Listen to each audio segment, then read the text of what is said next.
The camera pans across a silent stadium. Empty lanes shimmer beneath the floodlights. The long jump pit sits still, its sand smooth and untouched. But in that silence, you can almost hear the echo.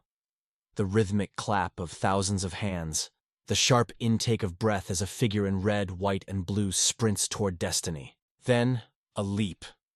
Suspended in midair, as if time itself has paused to watch. And when his feet touch the ground, the stadium erupts. This is the story of a man who didn't just run. He soared. Carl Lewis, the athlete who made flight human. In an era defined by speed, he wasn't just the fastest. He was the most complete. A force of grace and precision, elegance and power. From the thunder of the 100-meter dash to the silence before a long jump takeoff, he embodied what it meant to chase perfection and catch it, again and again. But behind the medals, behind the world records, there was a relentless struggle. The endless chase for excellence that demanded not only physical brilliance, but mental resilience, discipline, and a belief that no limit is final. Because for Carl Lewis, the finish line was never the end. It was only the beginning of another pursuit. Before the world called him the king of track and field, before he became the face of Olympic dominance in the 1980s, Carl was a boy in New Jersey with dreams too big for the world he lived in. A boy who watched his idols leap and run on a black and white television screen and thought, why not me? And from that question, a lifetime of greatness began. He trained not to be better than others, but to become the best version of himself. He faced critics who doubted his confidence, competitors who tried to match his stride, and moments of heartbreak when gold seemed just out of reach. Yet every setback only sharpened his focus. Every defeat lit a new fire. When he finally arrived at the 1984 Los Angeles Olympics, he didn't just win, he redefined victory. 4 gold medals, each one a statement of will, artistry, and precision. The same energy that Jesse Owens brought to Berlin in 1936 seemed to live again through Carl Lewis, a bridge between generations, between hope and history. And yet, even at the top, he never stopped reaching higher. Because for Carl, greatness was never a destination. It was a way of living, a mindset, a promise to himself that he would keep flying long after the cheers faded. This is his story, of speed, of flight, of an undying belief that the human spirit was born to rise. The story begins in Birmingham, Alabama, July 1st, 1961. The air is thick with southern heat, cicadas humming in the distance, and the world, still wrestling with the weight of segregation, moves at a pace far slower than the dreams waiting to be born. In a small family home filled with love, faith, and ambition, Frederick Carlton Lewis entered the world. His parents, William and Evelyn Lewis, were no ordinary parents. Both were athletes, educators, and believers in the boundless potential of youth. William was a track coach, a man of quiet discipline, and Evelyn, a sprinter herself, once competed in the Pan American Games. Their home was not built on wealth or status, but on something stronger: belief. Every inch of that house radiated purpose. When Carl was young, he wasn't the fastest boy on the playground. In fact, he was small, shy, and awkward. But in that smallness, there burned a quiet defiance, a need to prove that what he lacked in size, he would make up for in will. The Lewis family eventually moved to Willingboro, New Jersey, where sports were more than recreation. They were a statement of identity. And there, under his parents' watchful eyes, young Carl began to find his stride. The local track was his playground, his sanctuary. He watched his mother coach other kids, her whistle cutting through the summer air, her encouragement echoing like music. "Run through the line, not to it," she'd shout, and those words became his mantra. He learned early that effort didn't end at the finish line. Effort lived in every step. At school, Carl's talent was undeniable. He had balance, grace, and a stride that seemed to stretch time itself. But what set him apart wasn't just how he ran. It was how he thought. Even as a teenager, he studied every movement, every rhythm, every pattern. He visualized success until it became muscle memory. He wasn't content to compete. He wanted to master the art of running and jumping. By the time he reached high school, coaches knew they were witnessing something rare. His long jumps began to stretch beyond his age group's norms. His sprints became smoother, his starts more explosive. Yet he wasn't the loudest on the field. He was deliberate, calculating, always watching. Carl once said later in life, "I wasn't chasing people, I was chasing my own potential." And that mindset began here, in the quiet, focused corners of high school tracks. At 15, he met a man who would change his life forever. Tom Tellez, a coach at the University of Houston. Tellez wasn't impressed by power, he was drawn to precision. He saw in Carl something raw, yet refined, a mind that wanted to understand movement like an engineer. Their meeting was brief, but it set a course in motion. Tellez told him, "If you ever come to Houston, I'll make you great." Carl never forgot those words. But greatness, as always, demanded struggle. Through his teenage years, Carl battled growing pains and injuries. His body matured unevenly, and for a time, his performances dipped. The boy who once seemed destined for stardom found himself sidelined, uncertain, and frustrated. He would sit alone after practice, staring at the long jump pit, imagining himself soaring again. His mother's voice echoed in his memory. "Run through the line." It became a metaphor for his life. He learned patience. He learned that growth doesn't always follow applause. Then came the turning point. His senior year. The growth spurt had come. His legs grew longer, his stride fuller. It was as if his body had finally caught up with his dreams. He began to dominate the local meets, his long jump distances reaching national levels. Newspapers began to take notice. He wasn't just a fast kid anymore. He was a phenomenon in the making. By the time he graduated high school, universities across the nation wanted him. But his heart was already set. He called Coach Tellez. "Coach," he said over the phone, voice steady but burning with quiet intensity, "I'm coming to Houston." And so, with a suitcase full of dreams and a body built for flight, Carl Lewis boarded a plane to Texas, a journey that would shape not only his destiny, but redefine the limits of human speed and grace. In the blistering Texas heat, on the crimson track of the University of Houston, the boy from New Jersey would begin his metamorphosis. Under the guidance of Tom Tellez, Carl would learn not just to run, but to fly with intention, precision, and poise. Because greatness, he would soon discover, isn't born in comfort. It's built in the moments when sweat drips, lungs burn, and the world still doubts you. And as the Texas sun beat down on the young athlete, his shadow stretched farther and farther across the track, as if it knew the future before he did. Houston, the city of heat, humidity, and hustle. For Carl Lewis, it was more than just a new beginning. It was the proving ground where a dream would be sculpted into destiny. The University of Houston track wasn't glamorous. It was rough, hot, and demanding. Every step on that red clay felt like a conversation with pain. But under the watchful eye of Coach Tom Tellez, pain became a teacher, not an enemy. Tellez was meticulous, a scientist in track shoes. He didn't yell, he observed. He studied every angle of Carl's stride, every launch, every landing. "You don't jump farther," he'd tell Carl, standing near the pit. "You jump smarter. It's about rhythm, balance, and control." Carl listened. He always listened, because deep down, he knew his talent was a gift. But precision would turn it into greatness. Training sessions stretched into sunsets. Sweat poured like rain. The sound of spikes scratching against the track became music, the heartbeat of ambition. Carl began to study film of Bob Beeman's legendary 1968 long jump in Mexico City. 29 feet, 212 inches, a record that stood as myth. He would watch the footage in silence, then whisper to himself, "One day."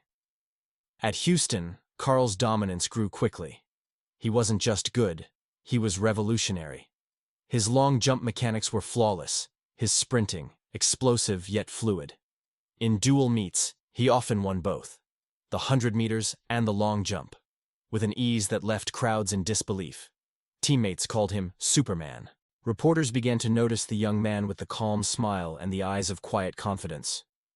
But Carl's rise wasn't without resistance. Some mistook his self-assurance for arrogance. He spoke openly about wanting to be the best ever, to chase Jesse Owens' legacy and rewrite history. The media, sometimes skeptical, began to paint him as brash, but Carl knew something they didn't eat. Confidence wasn't ET pride, it was faith in preparation. He once said, "If I don't believe in myself, who will?" By 1981, he was untouchable. At the NCAA championships, Carl exploded onto the national stage. The long jump, 8.62 meters, one of the best in the world that year. The 100 meters, blazing. His name began circulating not just in college circles, but among Olympic scouts. The world was beginning to whisper his name. Then came the trials of 1980. Carl, at just 19, qualified for the U.S. Olympic team. It was supposed to be his grand introduction to the world stage, the Olympic Games in Moscow, but fate had other plans. The United States boycotted the Games. The dream for now was paused. Carl was devastated. He sat in his dorm room, the Olympic jacket hanging unworn in his closet, and stared at the wall for hours. All that work, he thought. All that sacrifice. But disappointment didn't break him. It hardened him. The boycott became fuel. The next time he had a chance, he wouldn't just compete, he would dominate. And dominate he did. Through the early 1980s, he began breaking barriers. In 1981, he won the Sullivan Award as the top amateur athlete in the United States. By 1983, at the inaugural World Championships in Helsinki, the young man from Willingboro stood atop the global stage. He captured gold in both the 100 meters and the long jump. The world was finally witnessing what America had been whispering for years. A new king of track and field had arrived. When he sprinted, it looked effortless. His posture upright, his stride smooth, his face almost serene. It wasn't just athleticism, it was artistry. The long jump? Poetry in motion. Each leap was a sculpture carved mid-air. But behind that artistry was discipline bordering on obsession. Carl trained daily, often in silence. Mornings began with sprints, afternoons with technique drills, evenings with weight training and visualization. He'd close his eyes and see himself flying. The crowd, the runway, the takeoff. He trained his mind as rigorously as his body. The competition is won before it begins, he'd remind himself. And then came Los Angeles, 1984. The city buzzed with Olympic energy. Stars and stripes flew everywhere. For the first time since 1932, the Games had come home to American soil. The stage was colossal. The expectations, enormous. Reporters swarmed Carl Lewis, the man many called the next Jesse Owens. He felt the weight of history pressing on his shoulders. 4 events: the 100 meters, 200 meters, long jump, and 4x100 relay. 4 golden opportunities. As he warmed up on the morning of the 100-meter final, the stadium vibrated with anticipation. Carl Lewis, USA. His name echoed across the loudspeakers. He adjusted his blocks, exhaled slowly. The gun fired. The world blurred. 10 seconds later, silence, then an eruption. 9.99 seconds. Olympic gold. The crowd roared. He raised his arms, calm, composed, the look of a man who expected nothing less. Then came the long jump. Only one jump, 8.54 meters. Gold again. Effortless, almost casual. The crowd wanted more jumps, more spectacle. But Carl's focus was surgical. Win, conserve energy, prepare for the next. Some misunderstood his efficiency as arrogance, but those who knew him understood. He was executing a plan written years ago. 2 more golds followed. 200 meters, 4x100 relay. 4 gold medals. Just like Jesse Owens in 1936. History repeated and redefined. The world had witnessed not just speed, but mastery. Carl Lewis had become a symbol of precision, power, and poise under pressure. That night, as fireworks lit the Los Angeles sky, Carl stood quietly in his room, medals resting on the dresser. He looked at them, heavy, shining, silent, and whispered to himself, "This is only the beginning." The boy from Willingboro had become the man who could not be ignored. But as he would soon learn, staying at the top would demand far more than reaching it. By 1985, Carl Lewis stood alone atop the mountain. The 4 gold medals from Los Angeles gleamed like fragments of a dream realized. Yet beneath the glow of triumph, a new truth began to emerge. Staying at the top was far lonelier than climbing there. The world adored him, but they also began to question him. Every move he made was analyzed, every word magnified. Reporters wanted more showmanship, more humility, more something. But Carl wasn't here to entertain whims. He was here to perfect performance, to sculpt motion into legacy. "I'm not racing them," he told a journalist once, pointing to the list of competitors. "I'm racing myself." Still, even legends are human. Fame brought both spotlight and shadow. The media began painting him as distant, aloof, too confident. Headlines questioned his personality more than his talent. His unwavering belief in himself was recast as arrogance. It didn't matter that he trained longer, studied harder, sacrificed deeper than most. Perception began to twist the narrative. But Carl didn't bow to noise. He retreated into work. His mornings still began before sunrise. Warm-ups, flexibility drills, endless strides across empty tracks. Coach Tom Tellez remained by his side, the two men fine-tuning micro-movements. They slowed his videos frame by frame, measuring the angle of every foot strike, every lift, every takeoff. "We're chasing milliseconds," Tellez would say, "and perfection hides in them." His training philosophy evolved into something spiritual. He studied the body's mechanics, nutrition, even breathing rhythms. Each jump, each sprint became meditation. He often visualized flight, floating, not falling.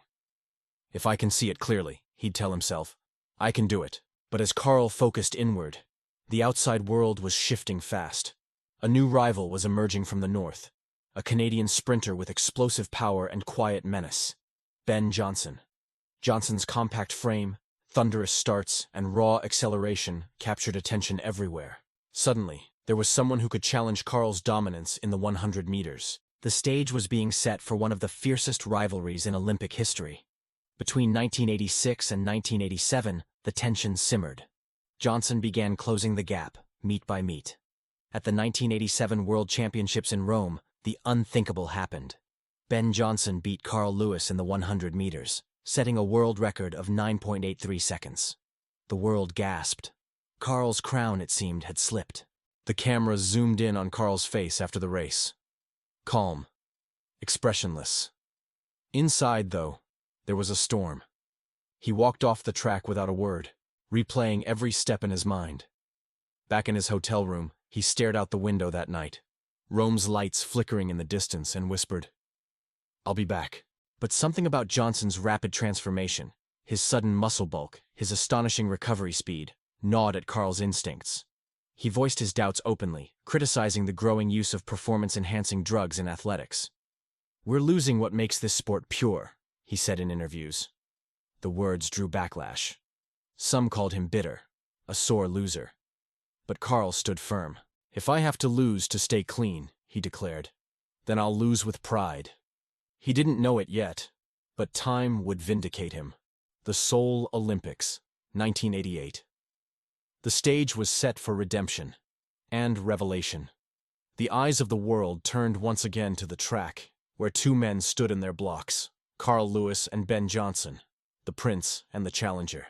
The stadium roared with 100,000 hearts beating as one. Carl crouched down, hands in the starting position, feeling the tension of the moment press against his chest. "Stay calm. Run your race," he told himself. The gun fired, and the world exploded into motion. Johnson shot out of the blocks like lightning, his power unbelievable. Carl, smooth and composed, accelerated through his phases. But it wasn't enough. The Canadian crossed the line first, 9.79 seconds.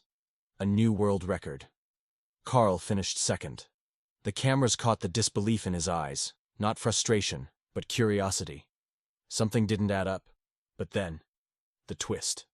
Just days later, the Olympic Village was buzzing with whispers. Johnson had tested positive for anabolic steroids. The news broke like thunder. The record, stripped.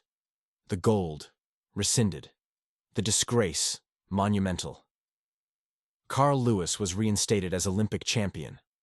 But the victory, though rightful, felt hollow. Standing atop the podium, he didn't celebrate. He didn't smile. The anthem played, and Carl's expression remained solemn, reflective. "I didn't win by beating someone," he would later say. "I won by surviving what the sport became." It was a defining moment, one that reshaped his legacy. The scandal exposed the dark underbelly of athletics, but it also illuminated Carl's integrity. He had chosen the harder path, the honest path. And now, the world finally understood the cost of his discipline. Still, the doubts, the critics, the controversies, they never truly faded. Even as he continued to win medals and break records, the shadow of misunderstanding followed him. Yet, Carl's resilience never wavered. "You can't live for applause," he once said. "You have to live for purpose." And his purpose was clear: to elevate human performance without compromise. In the quiet moments after Seoul, Carl returned to training, to the same red track, to the same long jump pit. Alone, he rehearsed his movements, every step, every flight. He was no longer chasing titles. He was chasing purity, the perfect union of mind, body, and spirit. As he stood at the end of the runway one evening, the sun melting into the horizon, he whispered the words that had carried him since childhood: "Run through the line, not to it." The line was never the goal. The journey was. And for Carl Lewis, the journey was far from over.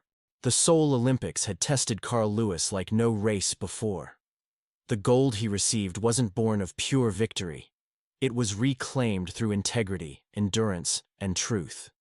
Yet in the years that followed, the world continued to measure him not by his medals, but by the myth of his perfection. And that myth was both a crown and a burden. As the 1990s dawned, Carl found himself standing at a crossroads. He was no longer the hungry college kid from Houston, nor the wide-eyed prodigy of 1984. He was a man who had climbed the mountain and seen the storms that lived at the summit.